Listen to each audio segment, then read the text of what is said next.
श्रावण की पूर्णिमा का जो व्रत है भगवान विष्णु का भी है तो शिव का भी है, दोनों स्वीकृत है।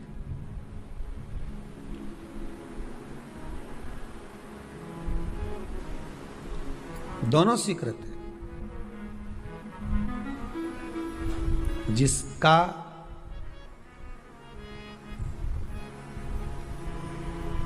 चंद्र आपकी पत्रिका में, आपकी राशि में, आपके स्वरूप में, हर व्यक्ति के संपूर्ण शरीर के अंदर 33 कोटि देवता विराजमान है। अलग अलग इंद्रियों पर अलग अलग देवताओं का निवास है।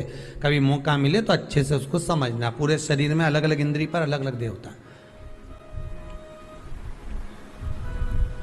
जिस व्यक्ति को रात्रि में, जैसे ही रात हो या दिन हो, भोजन करने के 15 मिनट के बाद ही नींद की झपकी आ जाए, समझ लेना चंद्र कमजोर पड़ गया, चंद्र गड़बड़ हो गया।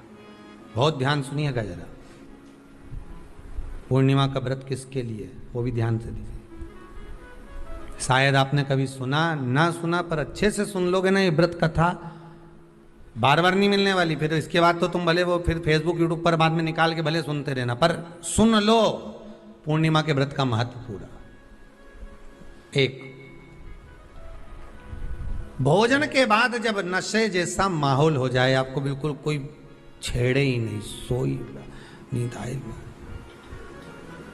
जब लग जाए कि अब तो 2 क्षण सोना ही पड़ेगा, नेत्र कितना ही जगाओ तो भी नहीं माने, फिर तो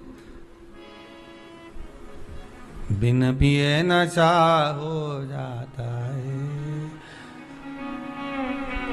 जो बोले भोले गाता। तो ये जब ये चंद्र अपना प्रभाव दिखाता है तो भोजन के बाद आपको डुबा देता है। ठीक है,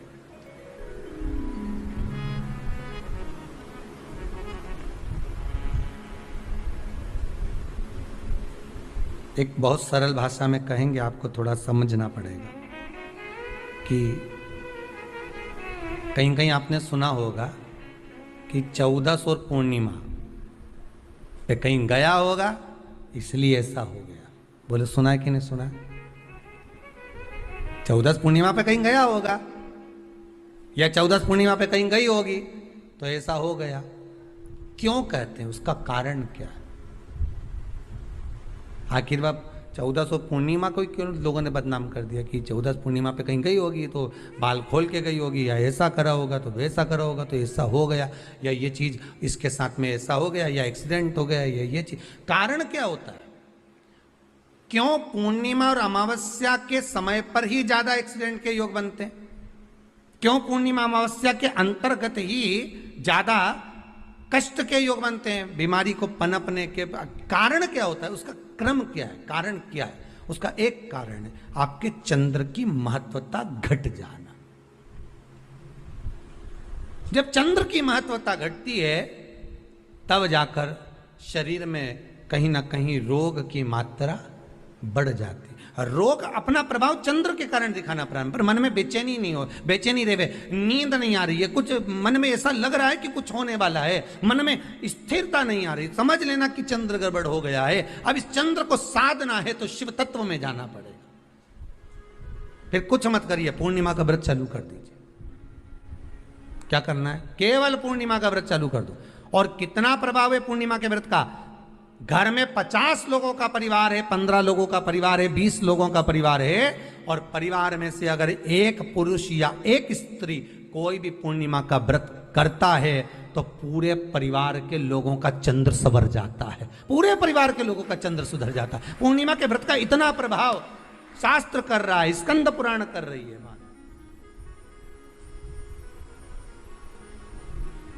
पर व्रत कब से लेना है पूर्णिमा का? चैत्र की पूर्णिमा से। ठीक है, नहीं तो तुमने सोचा इतना महत्व सुना है पूर्णिमा के व्रत का तो मैं तो आज से नहीं खाऊं कछु। आज से ले लो। तो ये हर कोई सब तुम्हारा मर्जी पड़े, तुम तो आधी रात को उठ के भोजन करने लगो, तो ये कहीं वर्णन नहीं है। तुम तो आधी रात के नहा लो, तो ये कोई महत्व है? तो हर चीज़ का एक समय होता है कि इतनी बजे उठना, इतनी बजे मंजन करना, ऐसा करना, भोजन करना, ये समय पर फलाहार करना, ये समय पर ये, तो ये सब चीज़ का एक समय होता है, हर चीज़ का एक समय। अब कथा तुम दिन में सुन लो, शाम के सुन लो, अब आधी रात को तुमको कोई उठा के 1 बजे रात के उठ, भेरू उठ जा, कथा सुन ले, तो भेरू उठेगा? और आधी रात को भेरू उठ भी गया ना, तो तुम्हें भेर भी बना देगा। हर चीज का एक समय होता है कि आपको ये समय पर आपको ये ग्रहण करना, आपको इस समय पर भगवत स्मरण करना, आपको इस समय पर नाम जाप करना, आपको इस समय पर भगवान की भक्ति को धारण करना। परिवार में अगर किसी ने एक पूर्णिमा का व्रत कर रखा है, एक व्यक्ति ने भी करा है, तो 50 की ग्रह दशा जब उसके स्पर्श में आती है, पूर्णिमा का जो व्रत होता है ना, स्पर्श का सुख दे जाता है। बहुत बहुत ध्यान दीजिएगा। जैसे आपने किसी ने पानी मांगा, आपका पूर्णिमा का व्रत है, और भले आप उठ के पानी लेने नहीं गए क्योंकि आपका व्रत है, क्योंकि जिसका व्रत होता है बेचारी वो तो ज्यादा कुछ करती नहीं पाती,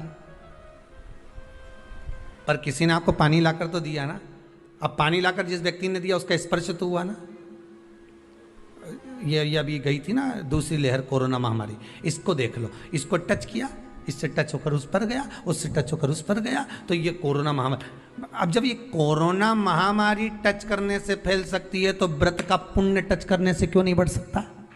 विचार करिएगा जरा, उसका भी तो पुण्य। अब आपने किसी को जल दिया, जिसका व्रत था उसको जल दिया। और सरल भाषा में समझ लो, कभी मथुरा वृंदावन गए हो आप लोग?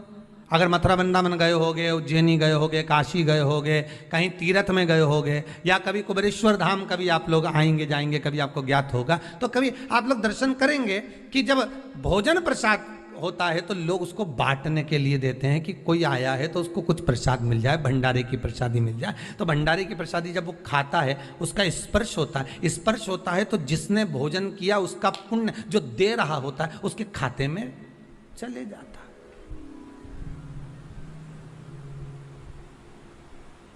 उसके खाते में गया वो। पूर्णिमा के व्रत का नियम है, घर में एक सदस्य भी कर रहा है, किसी ने उसको भोजन बनाकर थाली में कुछ प्रसाद फलाहार सामग्री दी, उसका स्पर्श बड़ी बहू को हुआ, बड़ी बहू रसोई घर में गई, उसने बाकी की चीज़ों को छू लिया, उसको देवरानी ने छू लिया, देवरानी ने कोई बर्तन छुआ, उससे तीसरी देवरानी ने देखा, उसने कोई चीज़ छू ली, तो वो छूते छूते छूते छूते वो पूर्णिमा का प्रभाव पूरे घर के लोगों को हो जाता है, और उनका चंद्र इतना प्रबल हो जाता है कि अपने आप उनकी बेचैनी, उनकी आलसता समाप्त हो जाती है। नहीं तो एक व्यक्ति के कारण पूरे चंद्र दशा खराब। एक दुखी तो सब दुखी, एक सुखी तो सब सुखी। वो देख ले कि हाँ इसको सुख मिल गया है, अब ठीक है।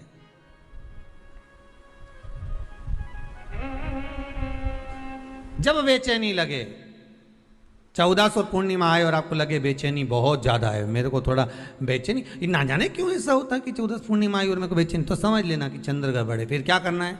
एक व्रत घर का कोई भी सदस्य पूर्णिमा का प्रारंभ कर दे। ज्यादा नहीं करो तो थोड़ी करो, पर करो, व्रत करो।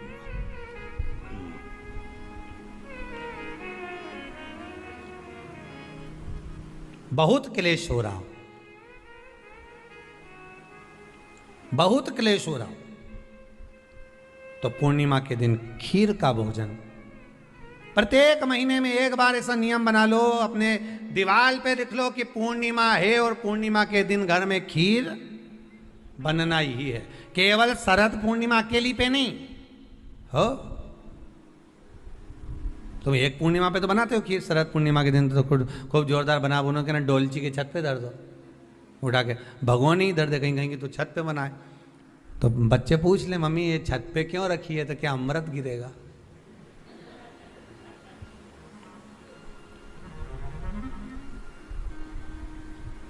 अब बोलो जम के जरा, क्या गिरेगा? अमृत गिरेगा। अच्छा, अब शिव महापुराण की कथा, स्कंद पुराण तो कहती है पूर्णिमा के महत्व को जो दर्शाया जाता है कि शरद पूर्णिमा के दिन चंद्र में से अमृत तत्व गिरता है, गिरता है। पर कब गिरता है?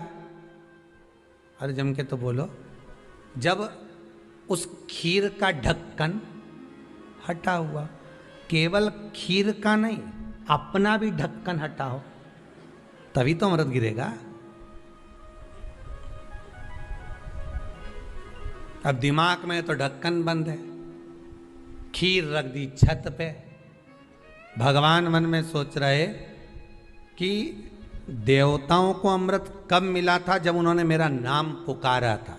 केवल खीर बना के नहीं धरी थी कि छत पे खीर धर दो और अमृत आ जाएगा। नहीं नहीं, खीर के पास बैठकर थोड़ी देर बैठकर हरे राम कहो सीताराम कहो, सीताराम कहो राजा राम का कुछ भजन तो गाओ। अब तुमने तो नीचे से बना के छोरा कर दे दी, धरिया ऊपर छत पे, और छत पे ले जाके खीर धर दी और खीर रखी तो मम्मी ने क्या केवल ढक्कन लगा के रखना, बिल्ली खा जाएगी। तो उसमें ढक्कन केवल खीर में नहीं लगाया, अपनी बुद्धि में भी लगा लिया। अरे स्कंद पुराण की कथा कहती है जब पूर्णिमा के दिन तुम खीर बना रहे हो, अगर शरद पूर्णिमा के दिन खीर बना रहे हो तो प्रयास करना कि थोड़ी देर बैठकर राम नाम, कृष्ण नाम, शिव नाम, भगवान की भक्ति का 2-5 भजन तो हो जाए।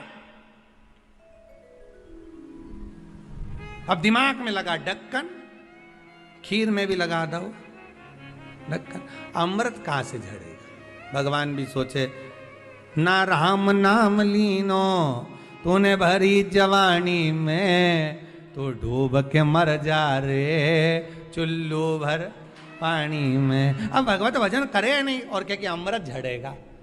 भगवान के कहीं नहीं झड़े, फालतू की बात। राम नाम बोलती तो अमृत झड़ता, कृष्ण नाम बोलती तो अमृत झड़ता, भगवान का भजन करती तो अमृत झड़ता। इसलिए शरद पूर्णिमा पे मंदिरों में जो खीर बनती है ना, तुम्हारे घर की खीर और मंदिर की खीर के मिला के देखना जरा, दोनों में स्वाद किस में आए जरा मिला के देखना। मंदिर की खीर में स्वाद आ जाए, क्यों वहां भाइयों ने बैठ के खूब भजन गाए, तांबा कहंडा में ता तो दरो पानी नीनाए भोला नवा के रंग। अब दिन रात के जो भजन गाने पिली ने 9 बजे से लेकर 12 बजे रात तक खूब गाया, वो भजन का जो अमृत था वो खीर में मिल गया, खीर में मिला तो स्वाद आ गया। अब तुम तो गाई ही नहीं, तो डब्बा में कहीं खाक स्वाद है।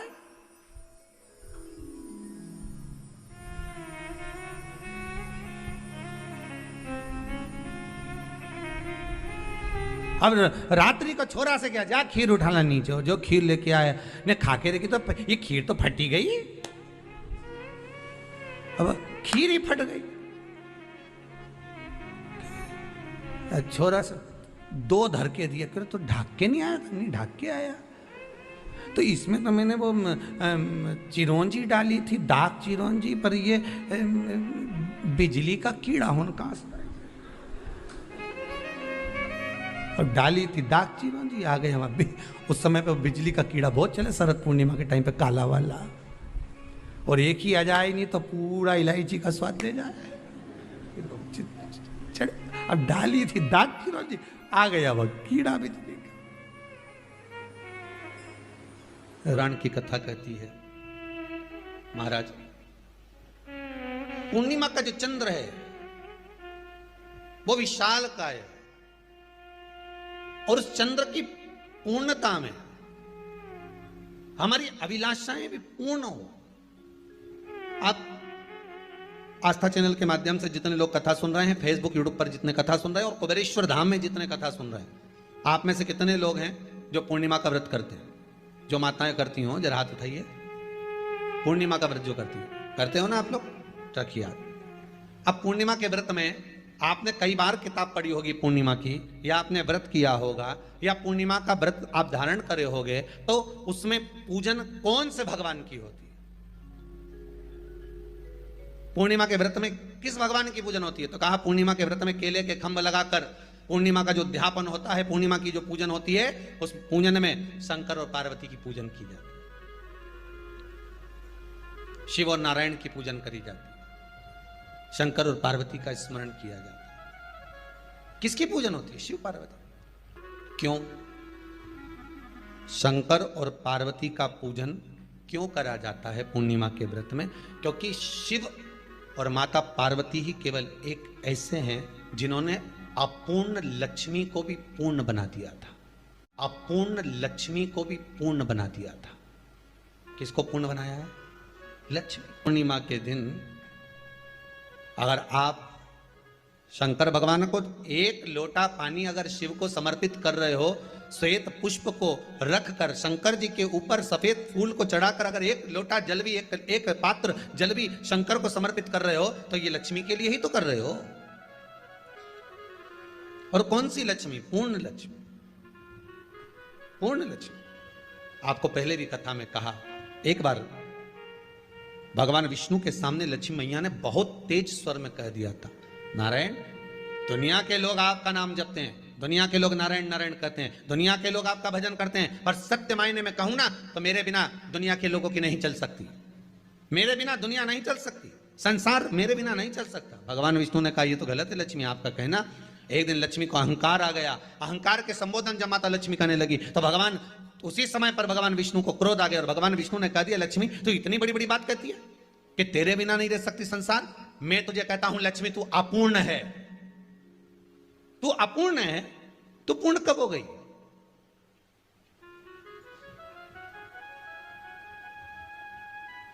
तेरी पूर्णता कहां हो गई?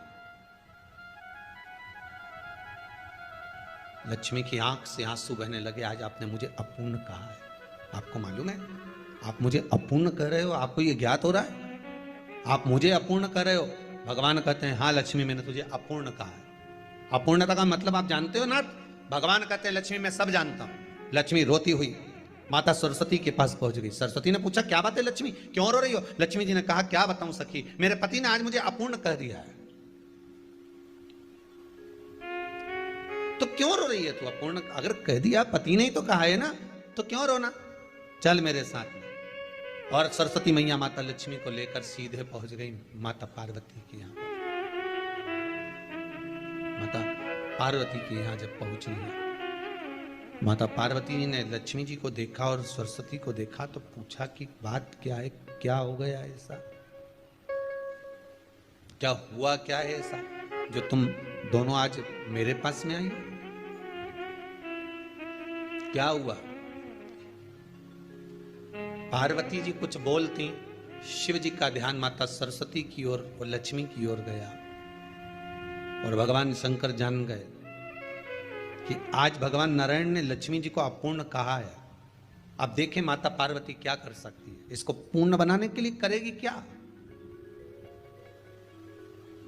क्या हुआ? माता सरस्वती जी बोली, लक्ष्मी को अपूर्ण कह दिया। अपूर्ण कह दिया? हाँ, तो क्या सोचना उसके लिए, इसको मैं अभी पूर्ण बना देती हूं।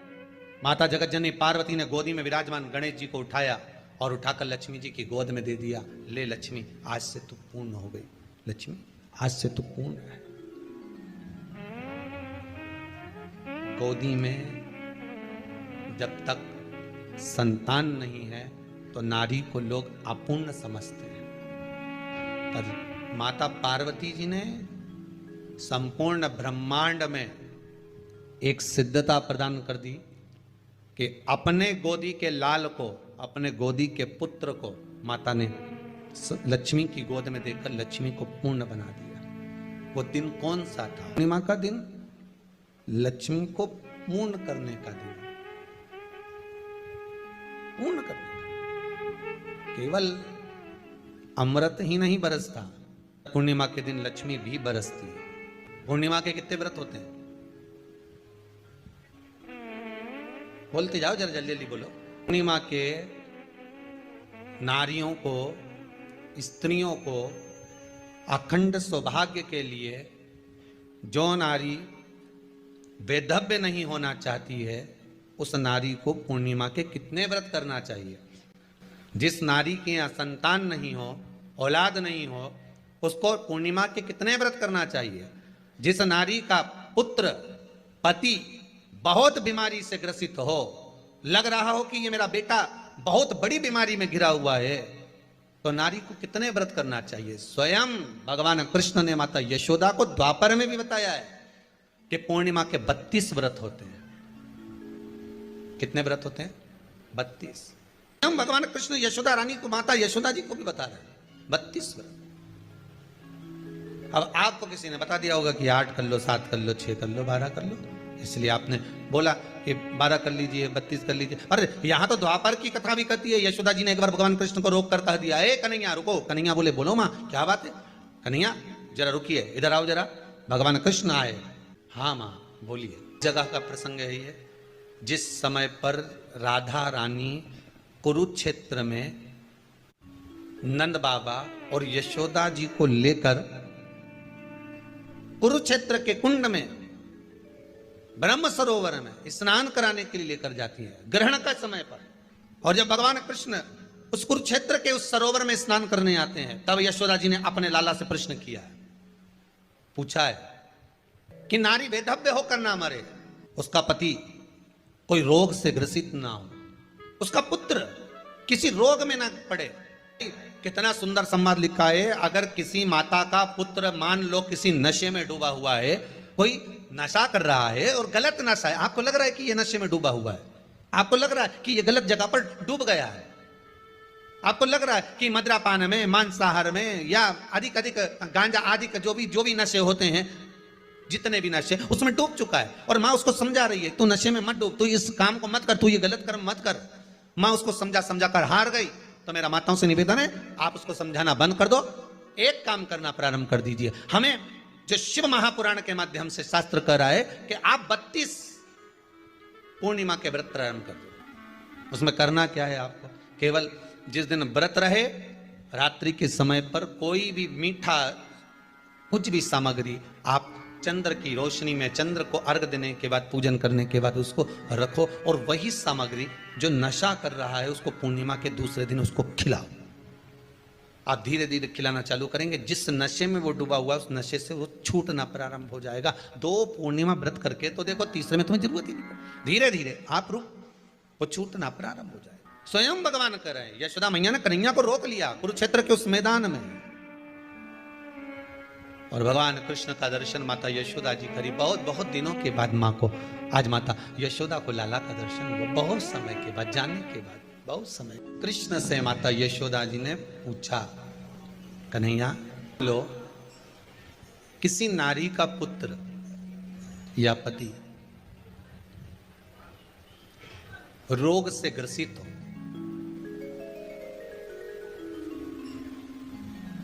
उसके पति की या पुत्र की आयु थोड़ी सी हो, तो हे कृष्ण, उस नारी को कौन सा व्रत धारण करना चाहिए या किसकी पूजन करना चाहिए? ये कुरुक्षेत्र की भूमि का संवाद है।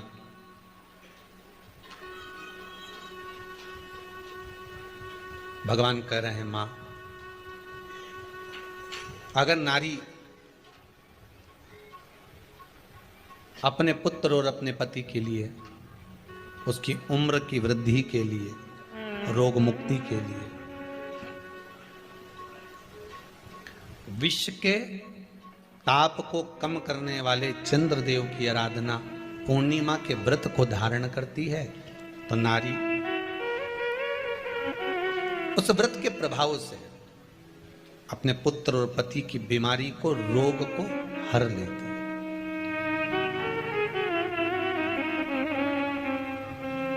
रोग का हरण कर लेती है।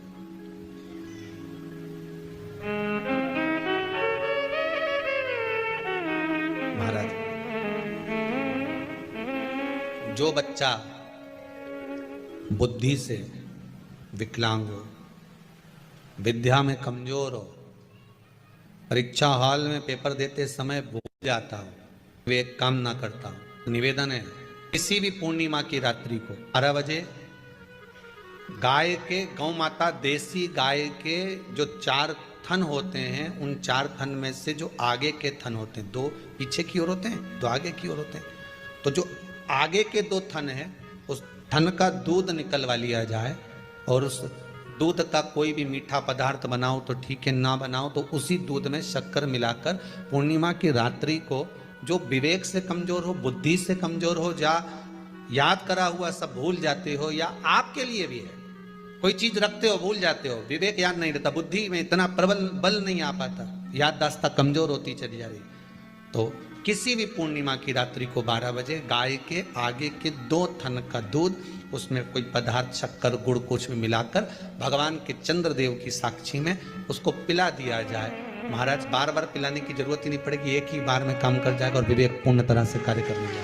इसी गाय के आगे के 2 थन का दूध बड़ा प्रबल होता है। पूर्णिमा की रात्रि को 12 बजे उसका प्रयोग किया जाए। दूध को निकाल लो शाम के समय, रात्रि के समय ग्वाले से कहकर जिसके यहाँ पर देसी गाय हो वहां निकलवा कर उसको रखा जाए, उसका पान करा जाए। रोग बीमारी में प्रबलता, तो मां यशोदा जी जग कल्याण के लिए पूछ रही है। जब देवता 33 कोटि देवता उस चंद्र के इंतजार में रहते हैं कि ये चंद्र प्रबल होगा तब जाकर ये चंद्र यहां पहुंचेगा, तब जाकर हम मंथन करेंगे, तब जाकर वो अमृत मिलेगा और उस अमृत को देवता धारण करेंगे तो वो आनंद पा जाएंगे।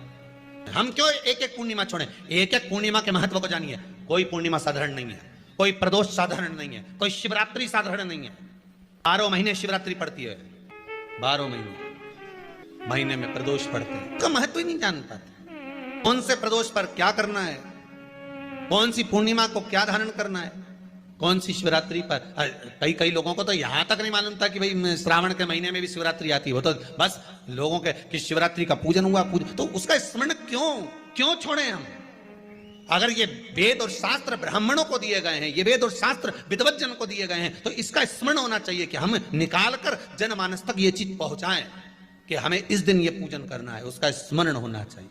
भगवान कृष्ण से यशोदा जी ने पूछा तो भगवान कृष्ण ने कहा, मां पूर्णिमा का व्रत अगर नारी 32 पूर्णिमा धारण कर लेती है तो वो नारी वेदव्य होकर नहीं जाती। पर आप लोग व्रत जो करते हो ना, जो भी व्रत आप लोग उठाते हो, सोमवार का व्रत जैसे किसी माता जी ने उठा लिया और वो उठाने के बाद, हम तो शादी नहीं हुई थी ना जब भी सोमवार व्रत करते थे, अब शादी हो गई अभी भी हम सोमवार का व्रत कर रहे हैं, करे जा रहे हैं, और उसका कोई उद्यापन नहीं करा, कोई संकल्प नहीं लिया गया कि मैं 5 करूंगी कि 16 करूंगी कि 25 करूंगी कि 31 करूंगी कि 21 करूंगी। इसलिए पूर्णिमा व्रत का विधान में कहा गया कि 32 पूर्णिमा का पहला संकल्प होना चाहिए। उसके बाद आपकी 32 पूरी हो जाए, फिर आप दूसरे और व्रत कर लो, फिर 32 कर लो, फिर 32 कर लो, पर उसमें पूर्णता का भाव। अभी तक किसी के सोमवार और गुरुवार और शुक्रवार के व्रत ही पूर्ण नहीं हुआ, अभी तक चल रहा है, अभी तक चल रहा है। हम तो सोमवार का व्रत करते हैं, हम तो शनिवार करते हैं, अब शनिवार करते करते 4 साल हो गए, 6 साल हो गए, 5 साल हो गए। भगवान को तो थोड़ा बहुत कुछ खिला पिला के उनको एक बार तो विश्राम दे। भगवान भी मन में सोच रहे अब तो निपटेगी तभी छोड़ेगी।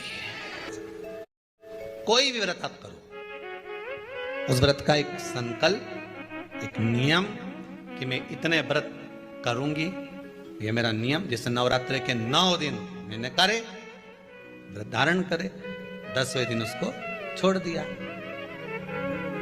अब तुम तो सोच कर बैठी कि ये मैं 9 दिन धारण कर लूंगी, ने एक दिन बाद एकादशी पड़ रही है तो 10वें के दिन कौन छोड़े, दशहरे का भी व्रत ये भी कर लूं, 11 भी पूरी कर लूं, उसके बाद प्रदोष भी कर लूं, और प्रदोष के बाद में मैं फिर जो द्वादशी पड़ी 12 पड़ी वो कर पुरा के इसके बाद ही छोड़ूंगी। थोड़ा सा जिस व्रत को उठाया गया, जिस व्रत का नियम लिया गया है, उस व्रत का प्रदान कर फिर उसको थोड़ा सा भाग प्रदान कर हमने ये व्रत पूर्ण कर लिया। भगवान हमारा ये व्रत आपकी कृपा से, हे विश्वनाथ, हे शंभु, हे त्रिकालदर्शी, हे कैलाशी, मेरी 26 एकादशी आज पूर्ण आपकी कृपा से हुई है, इसलिए मैं उद्यापन कर रही हूँ, आपकी कृपा से कर रही हूँ। उसके बाद फिर उठाऊंगी, फिर कर लूंगी, पर आज मैंने पूर्णता का भाव लिया। उद्यापन नहीं करो तो किसी विद्वान ब्राह्मण को घर में बुलाकर अभिषेक पूजन करा लो, उसको भोजन करा दो, दक्षिणा आदि प्रदान कर उसको विदा कर दो, उसमें भी सुख का भाग। इतनी पूर्णिमा जम के बोल दो, 32 पूर्णिमा। कौन कर रहे हैं? भगवान कृष्ण। किसको कर रहे हैं? माता यशोदा को। किसने ये व्रत धारण किया? तुम्हें कुछ मालूम है किसका होता है ये व्रत? भगवान कृष्ण ने कहा ये शंकर और पार्वती का व्रत है। किसका व्रत है? शिव और पार्वती का। पूर्णिमा का व्रत शंकर और पार्वती का व्रत है। तो कोई कहे कि ये तो भगवान कृष्ण का व्रत है, तो ये तो कृष्ण भगवान तो द्वापर में आए हैं, पर पूर्णिमा का व्रत तो स्वयं माता पार्वती जी ने भी धारण करा है। जिस समय पर कार्तिकेय महाराज को गंगा मैया प्रकट कर रही थी और तारकासुर का जब संहार करना था, तब माता पार्वती ने शंकर जी से पूछा था कि तारकासुर को मारने के लिए आपके पुत्र की जरूरत है, आपका पुत्र प्रकट कैसे होगा, क्योंकि आप तब साधना में लगे रहते हो। भगवान कहते हैं चिंता मत कर, तू एक काम कर, पूर्णिमा व्रत को धारण कर। मां पार्वती भी जिस व्रत को धारण करी है, तो कोई ये द्वापर का व्रत है क्या? यहां तो शास्त्र कह रहा है कि कोई भी अगर आप प्रसंग धारण कर रहे हो, कोई भी आप नियम धारण कर रहे हो, कोई भी आप व्रत धारण कर रहे हो, या आप किसी भी तरह का पुण्य भाग धारण कर रहे हो, तो उसमें जड़ की मूलता होना चाहिए। जड़ कहां? केवल पूर्णिमा का व्रत कोई केवल द्वापर का नहीं है, केवल त्रेता का नहीं, ये तो सतयुग के भी आगे का निकल चल, ना जाने कितने सतयुग, कितने त्रेता, कितने द्वापर हुए, तब से चला। इन नयनों में नंबर बढ़ते चले जा रहे हो, चश्मा उतर नहीं रहा हो, दूर का नहीं दिखे, कहीं किसी को पास का नहीं दिखे, रहते हैं। उसके लिए तुलसी की जो डंडी होती है, तुलसी जैसे बेलपत्र की जो ये डंडी है, ऐसे ही तुलसी का जो पत्ता होता है, उस पत्ते की जो डंडी होती है, उस डंडी को चंद्रमा को देखा जाता है। उस डंडी की जो कोर होती है, उस कोर को दृष्टि से मिलाया जाता है। माँ की रात्रि ठीक 12 बजे आप चंद्रमा की, जैसे चंद्रमा का भाग, उस चंद्रमा के भाग को आप उस डंडी के भाग से निहारने का प्रयास करें। मार घर में आई है, घी का दिया लगाई है, उस घी के दीप को लगाने के बाद पूर्णिमा के दिन उस पर एक प्लेट थोड़ी तिरछी कर रख दो, जिससे उसकी कालोच, काय की, उस दीप की, घी के दीप की कालोच उस प्लेट पर आ जाए। थोड़ी सी कालोच ले लीजिए, 5-10 मिनट में आ जाएगी। उसको गाय के घी में मिलाकर आंखों में सुरमा लगाकर रात्रि को सो जाइए। 3 दिन बाद आप महसूस करेंगे कि नेत्र की ज्योति बढ़ना प्रारंभ हो रही है। अब इस प्रयोग को करने में कोई धन लगा तुम्हारा? अरे बोलो तो सही। कोई दौलत लगी तुम्हारी, कोई संपदा, या फिर तुमने सियोर वाला महाराज के लाके खूब बटोर के दे दिया, कुछ लगा? नहीं। तुम करोगे, लाभ तुम्हें मिलेगा। ये जितनी पूर्णिमा के व्रत हैं, जितने 12 महीने जो पूर्णिमा पड़ती है, पूनम पड़ती है, ये भले दुनिया के लोग कहते हैं कि ये भगवान राधा और कृष्ण से संबंध, हम और कृष्ण से संबंध रखते हैं, पर इनका यदि सही संबंध समझा जाए, इनके सही संबंध का यदि स्मरण करा जाए, इनके सही संबंधों का यदि वर्णन किया जाए, तो शिव और चंद्रमा के जो मिलन का केंद्र बिंदु है वही पूर्णिमा है।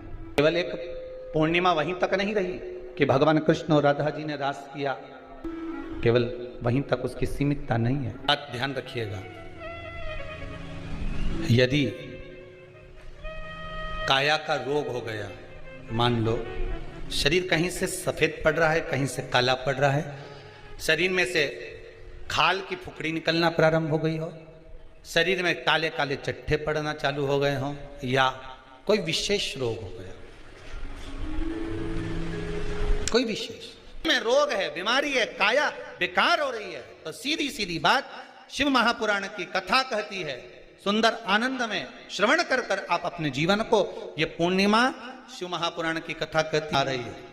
कुछ नहीं करना, पीपल का एक पत्ता, उस पत्ते पर थोड़ा सा चावल, थोड़ा सा चावल, पूर्णिमा की रात्रि को अपने हाथ में लेकर, अपने नयनों से लगाकर, शरीर पर से स्वयं उतार कर उसको दरवाजे के पास रख दीजिए।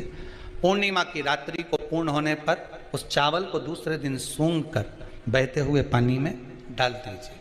महाराज कितने भी रोग से ग्रसित हो गए, पीपल का एक पत्ता 52,000 ब्राह्मण की साक्षी कराता है। महाराज बहुत ध्यान देना, पीपल के वृक्ष में स्वयं नारायण का, मेरे कृष्ण का वास है। स्वयं भगवान गीता के अंतर्गत कहते हैं कि मैं पीपल का वृक्ष हूं, नारायण उसी में। 52,000 ब्राह्मणों का वासा एक पीपल के पत्ते में होता है। और आपको पहले भी कथा में कहा, गाय, ब्राह्मण, बहन, बेटी, ये सब काल का हरण करने वाले हो, काल को हरने वाले हो। रोग को मिटाइए, शिव का स्मरण करो। पूर्णिमा के दिन चावल का एक आखा दाना, आखा दाना जानते हो, पूरा खंडित चावल नहीं, कितना चावल? एक दाना चावल का शंकर भगवान के शिवलिंग पर समर्पित करिए। एक बेलपत्र जिसका डंडी का मुख अपनी ओर हो, जहां से चावल चढ़ाया है, उस चावल के ऊपर अपनी कामना कर कर रख दीजिए और चंद्रमौली भगवान का स्मरण करिए। कौन से भगवान? शंकर भगवान का सर्वश्रेष्ठ सुंदर नाम है चंद्रमौली। चंद्रमौली भगवान का स्मरण करिए, अपनी कामना कर कर बेलपत्र समर्पित कर कर शिव जी पर एक लोटा पानी, एक जल पात्र समर्पित करो, कलश से जल चढ़ा दीजिए, नैनों में वो जल लगाकर अपनी कामना कर कर वापिस घर को आइए। आएगी जो कामना करी है मेरा चंद्रमौली भोलेनाथ उसे पूर्ण कर ही देगा। आज बहुत कीमती सी चीज आपको दे रहे हैं पूर्णिमा के अवसर पर, बहुत कीमती सी चीज दे रहे हैं। प्रैक्टिकल जरूर करना कि सियोर वाला महाराज झूठ तो नहीं बोल दिया। बहुत कीमती सी चीज है, पर हर जगह पर उसको प्रयोग मत करना, हर जगह पर उसका प्रयोग मत करना। उसका प्रयोग करना जब बहुत ज्यादा उलझन में हो, बहुत टेंशन में हो, बहुत तकलीफ में हो और तुमसे कोई भिड़ रहा है, तुम्हारे ऊपर आक्षेप कर रहा है, तुमको बहुत तकलीफ दे रहा है और उस समय पर तुम अगर कुर्सी पर बैठे हो, सोफे पर बैठे हो, सिंहासन पर बैठे हो, तो अपने पुरुष अपने सीधे पांव का और महिला अपने उल्टे पांव का अंगूठा पृथ्वी पर टिकाकर अशोक सुंदरी का स्मरण कर ले। उतनी देर में आपका जो मन का टेंशन है, चिंता है, जो सामने उलझन आकर खड़ी है, 7 से 8 मिनट लगता है, धीरे धीरे धीरे धीरे हल होना प्रारंभ हो जाता है।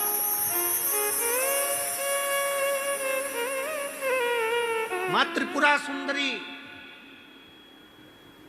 जब माता सुख सुंदरी के स्वरूप का दर्शन करी, मां त्रिपुरा सुंदरी जब मां सुख सुंदरी के स्वरूप का दर्शन करी, विद्या महाविद्या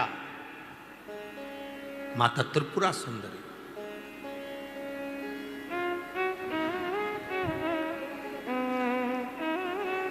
स्वरूप का दर्शन कर रहे, अशोक सुंदरी। और किस समय पर दर्शन करा? जब मां पार्वती की गोद में माता अशोक सुंदरी बैठी हुई थी।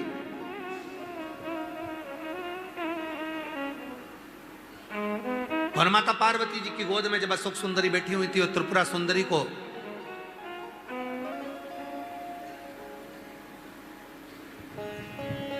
मां जगत जननी जगदम्बा अम्बा ने अब उस विद्या को स्मरण किया और माता त्रिपुरा सुंदरी ने जब अशोक सुंदरी का दर्शन किया, देखा, देखकर क्या दूं मैं इस मातृ शक्ति की गोद में जो बैठी है उसको क्या दिया जाए।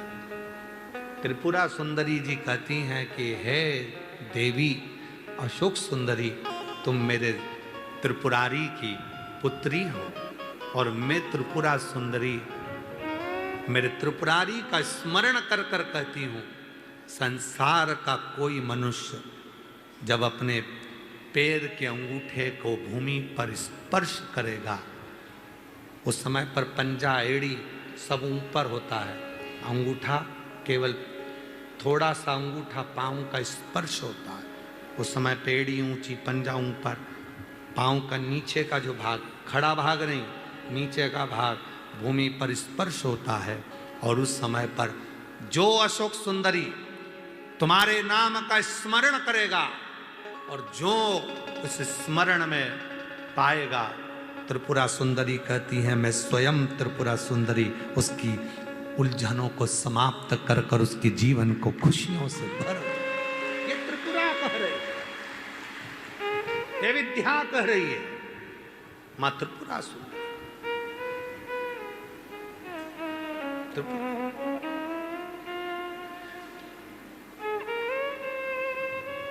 कितना कितना महाराज आप लोगों से निवेदन करें, बहुत विनय। शरीर में रोग आ गया ना, अजान दो, बीमारी महाराज, वो तो आज का समय हो गया जो कई मंदिरों में भगवान शंकर के शिवलिंग को स्पर्श नहीं करने देते।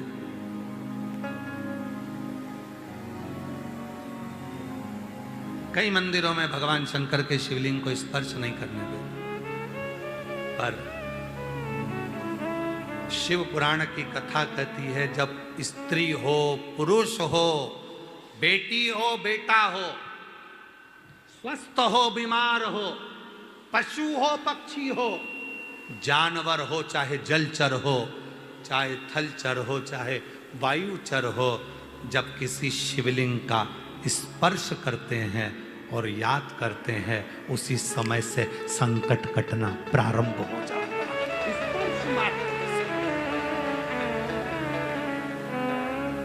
स्पर्श मात्र स्पर्श। हम फिर निवेदन करेंगे, आज की जो पूर्णिमा है, प्रयास करो भोलेनाथ जी को एक श्वेत चावल का दाना शंकर भगवान को समर्पित जरूर करो। और रात्रि के समय पर जब चंद्र पूर्ण आनंद के साथ में हो, और यदि कोई शरीर में बहुत ज़्यादा कोई रोग ग्रसित हो गया है, कोई चर्म रोग हो गया है, कोई शरीर में कोई भयंकर रोग हो गया है, तो छोटी सी बेलपत्र शंकर भगवान पर चढ़ी हुई चंद्रमा की रोशनी में चंद्रमौलेश्वर महादेव का नाम लेकर औषधि के रूप में उसको चबा चबा कर खा लो। चंद्रमा की रोशनी में उससे वो औषधि का काम करेगी और तुम्हारे रोगों को समाप्त करेगी। चंद्रमौलेश्वर महादेव का स्मरण करें। कौन से महादेव? चंद्रमौलेश्वर। और चंद्रमौलेश्वर महादेव की। चंद्रमौलेश्वर। जो बच्चे पढ़ने बैठे, विद्या अध्ययन करने बैठे, और यदि पढ़ने के बाद उनके विवेक में, बुद्धि में वो चीज नहीं बैठ रही है, याद नहीं रह रहा, तो दो महादेव ऐसे हैं जिनका स्मरण करना चाहिए। एक है कपिलेश्वर महादेव और दूसरे हैं आनंदेश्वर महादेव। और माताओं से निवेदन है, जितनी भी मेरी माताएं बैठी हैं, जितनी मेरी जीजियां बैठी हैं, जितने मेरे जीजा बैठे हैं, जितनी मेरी बेटियां बैठी हैं, जितने मेरे बुजुर्ग माँ बाप बैठे हैं, उनसे निवेदन करो, प्रत्येक माता को स्मरण में रहना चाहिए। आप बच्चे से कहती हो पढ़ पढ़ पढ़ पढ़ पढ़, पढ़ता नहीं। आप उसके पीछे पड़ जाती हो, वो पढ़ता नहीं। पढ़ भी लेगा तो याद रहता नहीं, स्मरण नहीं रहता। खुद बैठो। बच्चा कितना भी ट्यूशन चले जाए, कितनी भी कोचिंग चले जाए, कितने भी अच्छी कोचिंग में जाकर पढ़ ले, पर प्रत्येक घर की माता को, प्रत्येक घर के पिता को एक काम करना चाहिए, कम से कम 15 मिनट, 20 मिनट, आधा घंटा अपने बच्चों को पढ़ाने के लिए जरूर बैठना चाहिए। कई माताएं कहती हैं, गुरुजी हमने ट्यूशन लगा दी, कोचिंग लगा दी। भले लगा दो, अपना बेटा है, तुम्हें नहीं आता ज़्यादा पढ़ाना, फिर भी उसके पास बैठो, वो कॉपी लेकर बैठेगा, पढ़ेगा। जितनी देर बैठ सकते हो उसके पास बैठो थोड़ा। और एक काम जरूर करो, उसको अच्छी विद्या अध्ययन कराओ, पढ़ाओ। साथ में आनंदेश्वर महादेव, कपिलेश्वर महादेव, दोनों का नाम लेकर थोड़ा सा जल शिव जी को चढ़ाओ, और वो जल उस बच्चे को जरूर पिलाओ जिसकी बुद्धि में, जो याद करता है भूल जाता है, या पढ़ने में मन नहीं लगता, ध्यान नहीं लगता, खेलने में मन लगता है, ज़्यादा ध्यान पढ़ाई में नहीं जाता, उसको आनंदेश्वर महादेव और कपिलेश्वर महादेव, ये दो ऐसे।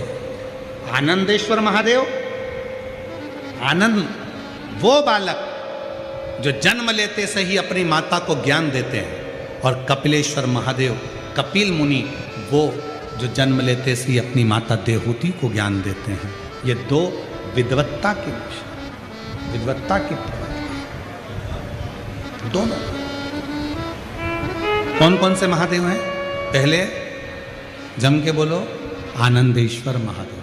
दूसरे कपिलेश्वर, आनंदेश्वर और कपिलेश्वर। शिव कथा कह रही है, दो महादेव ऐसे हैं, एक आनंदेश्वर, एक कपिलेश्वर, जो बुद्धि प्रखर कर, बुद्धि प्रबल कर। और हम तो यहां तक कहेंगे, जो बुजुर्ग माताएं हो जाती हैं, बूढ़े जो हो जाते हैं, बुजुर्ग हो जाते हैं, अवस्था ज़्यादा हो जाती है, स्मरण शक्ति नहीं रहती, बार बार भूल जाते हैं, हाथ पैर में कंपन होने लगता है, थोड़ा थोड़ा हाथ धूजने लगता है, शरीर थोड़ा थोड़ा धूजता है, अपने आप उसके शरीर में कंपन रहता है। तो निवेदन है, एक दुर्वा शिव जी पे चढ़ाएं कपिलेश्वर महादेव के नाम से। उस दुर्वा को प्रदोष काल में, शाम का जो समय होता है, प्रदोष काल का जो समय होता है, उस समय पर उस दुर्वा को धीरे धीरे चबा चबा कर खाना प्रारंभ करें। 3-4 प्रदोष करेंगे, धीरे धीरे हाथ धूजना बंद हो जाएगा और स्मरण शक्ति प्रबल होगी। कपिलेश्वर महादेव, और दूसरे नंबर पर क्या है? आनंदेश्वर। ये 2 महादेव ऐसे हैं जिनका स्मरण विद्या को तीव्रता देता है। पूर्णिमा में भगवान शंकर को चावल का दाना चढ़ाकर पुत्र की कामना करी जाती है, संतान की कामना करी जाती है। यदि कोई नारी, कोई स्त्री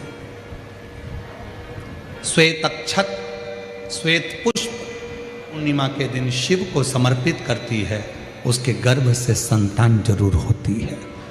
वो बिना संतान के रह नहीं सकती, उसको संतान की प्राप्ति जरूर।